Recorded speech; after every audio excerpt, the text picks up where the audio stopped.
राष्ट्रपति जेलेंस्की का दावा, रूस कर सकता है परमाणु हमला, दुनिया तैयार रखे एंटी रेडिएशन दवा।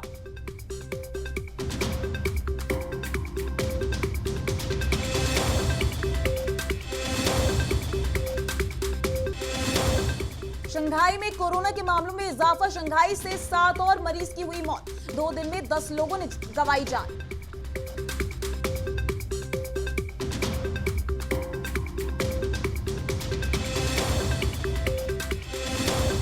कोरोना ने फिर बढ़ाई चिंता, दिल्ली में पॉजिटिविटी रेट हुआ 7.72%। यूपी में पिछले एक हफ्ते में 141% केस बढ़े।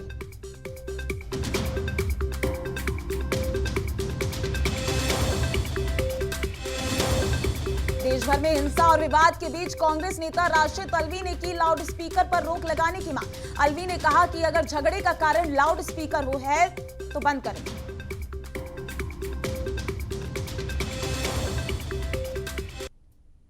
नमस्कार, आप देख रहे हैं संभव टीवी और मैं हूं आपके साथ माधुरी तिवारी। रूस यूक्रेन के बीच चल रहे जंग का आज 55वां दिन है। एक तरफ जहां इतने दिनों से लगातार चल रहे जंग के बीच भी दोनों में से कोई पक्ष पीछे हटने को तैयार नहीं है, वहीं इस बीच एक हैरान कर देने वाली खबर आ रही है। दरअसल युद्ध के बीच रूस परमाणु अटैक कर सकता है। ब्रिटेन ने यह भी दावा किया है कि रूस टेक्सटाइल हथियार का भी इस्तेमाल कर सकता है। इस बीच जेलेंस्की ने दुनिया को आगाह करते हुए कहा कि यूक्रेन बॉर्डर के पास रूस के 4 न्यूक्लियर बॉम्बर उड़ाते देखे गए हैं। जेलेंस्की ने कहा कि दुनिया बेहद खराब हालात और एंटी रेडिएशन दवा के लिए तैयार है। जेलेंस्की ने अपनी बात पर जोर देते हुए कहा, इस हमले से सिर्फ मुझे ही नहीं बल्कि पूरी दुनिया को चिंतित होना चाहिए, क्योंकि ये वास्तविक जानकारी नहीं हो सकती है लेकिन ये सच हो सकती है। दरअसल हाल में AFP के पत्रकार से बातचीत करते हुए जेलेंस्की ने कहा, हमें उस रूस के परमाणु हथियारों का इस्तेमाल करने का इंतजार नहीं करना चाहिए। हमें इस संकट के लिए पहले से तैयार कर रहना चाहिए। वो किसी भी हथियार का इस्तेमाल कर सकते हैं। मैं इसको लेकर पूरी तरह से आश्वस्त हूँ। उन्होंने कहा कि एंटी रेडिएशन मेडिसिन और हवाई हमले से बचने शेल्टर्स की आवश्यकता होगी।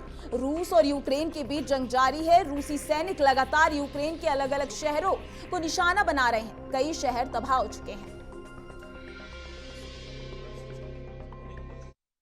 चीन में कोरोना की रफ्तार बेकाबू हो गई है। मार्च के महीने से यहां कोरोना के मामलों में उछाल देखने को मिल रहा है। चीन की आर्थिक राजधानी शंघाई में हालात सबसे ज्यादा खराब है। शंघाई में कड़े प्रतिबंधों के बावजूद कोरोना के मामलों में राहत नहीं मिलती दिख रही है। चीन के सबसे ज्यादा आबादी वाले इस शहर में सोमवार को 7 और लोगों की मौत हुई है। शंघाई में सोमवार को कोरोना की वजह से 7 और मरीजों की मौत हो गई है। इससे पहले रविवार को 3 मरीजों की मौत हुई थी।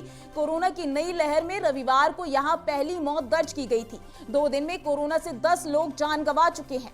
चीन में अब तक कुल 4,648 लोगों की कोरोना से मौत हो चुकी है। शंघाई में कोरोना के मामलों में बढ़ोतरी देखने को मिली है। 18 अप्रैल को कोरोना के 20,416 नए मामले दर्ज किए गए हैं। इनमें 3,084 मामले लक्षण वाले हैं। रविवार को लक्षण वाले 2,417 मामले सामने आए थे। सोमवार को लक्षणहीन मरीजों की संख्या 17,332 थी। देश भर में कोरोना वायरस के मामलों में एक बार फिर तेजी देखने को मिली है। दिल्ली में सोमवार को 501 नए कोरोना केस मिले हैं। इस कोरोना की चौथी लहर का भी संकेत माना जा रहा है। दिल्ली में पॉजिटिविटी रेट बढ़कर 7.72% हो गया है। इतना ही नहीं, यूपी में भी पिछले हफ्ते की तुलना में कोरोना के 141% केस बढ़े हैं। देश के सबसे बड़े राज्य उत्तर प्रदेश में भी कोरोना के केस बढ़ने लगे हैं। यहाँ पिछले 24 घंटे में सोमवार को 115 नए केस आए हैं। सबसे ज्यादा केस गौतम बुद्ध नगर में मिले, यहां 65 केस मिले। वहीं गाजियाबाद में 20 और लखनऊ में 10 नए पॉजिटिव केस मिले। यूपी में पिछले हफ्ते में 224 केस मिले थे। इस हफ्ते 540 केस मिले, यानी पिछले हफ्ते की तुलना में 141% केस बढ़े हैं। महाराष्ट्र में सोमवार को कोरोना के 59 नए मामले सामने आए। अब तक यहां पर 78,75,904 केस सामने आ चुके हैं। हालांकि राज्य में पिछले 3 दिन से किसी की मौत कोरोना से नहीं हुई है। हालांकि रविवार को महाराष्ट्र में कोरोना के 127 केस सामने आए हैं। पिछले 24 घंटे में 71 लोग ठीक हुए हैं।